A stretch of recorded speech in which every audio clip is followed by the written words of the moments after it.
Mango স্মুদির সাথে কম বেশি সবাই পরিচিত। অনেকের কাছেই ম্যাঙ্গো স্মুদি ভীষণ জনপ্রিয়।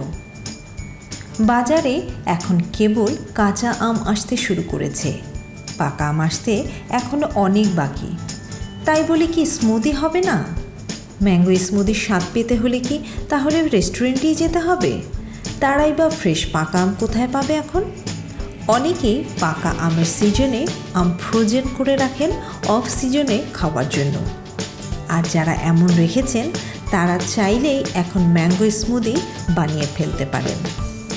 চলুন তাহলে ট্রাই করে দেখি। আমিও আজ ফ্রোজেন আম দিয়েই স্মুদি তৈরি করব। একটি ব্লেন্ডিং জারে নিয়ে নিলাম ফ্রোজেন আম প্রায় 350 গ্রাম। আমগুলো এখনও বরফই আছে, তাই বাড়তি বরফ অ্যাড করার দরকার নেই। এরপর দিয়ে দিলাম ফুল ক্রিম তরল দুধ 2 কাপ। এবার ব্লেন্ড করে নিচ্ছি।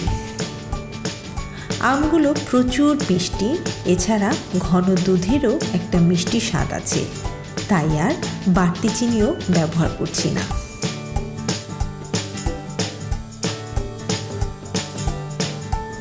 ব্লেন্ড করা ডান, তার মানে স্মুদিও রেডি। খুব অল্প সময়ে এবং সহজভাবে বানানো যায় এই স্মুদি। গ্লাসে ঢেলে দিলাম ম্যাঙ্গো স্মুদি। বেশ ঘন এবং ক্রিমি এই স্মুদির সাথে একটু টুইস্ট করলে কেমন হয়? আমি ওপরে দিয়ে দিচ্ছি টক দই।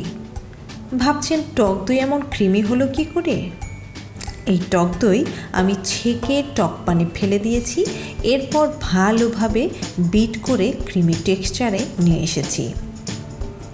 মিষ্টি ঘন ম্যাঙ্গো স্মুদির সাথে একটু একটু টক দইয়ের কম্বিনেশন স্বাদের অন্য এক অনুভূতি জাগাবে। উপরে দিয়ে দিলাম কয়েক টুকরো ম্যাঙ্গো। ব্যাস, তৈরি হয়ে গেল ছোট বড় সকলের পছন্দের ইয়াম্মি স্বাদের ম্যাঙ্গো স্মুদি।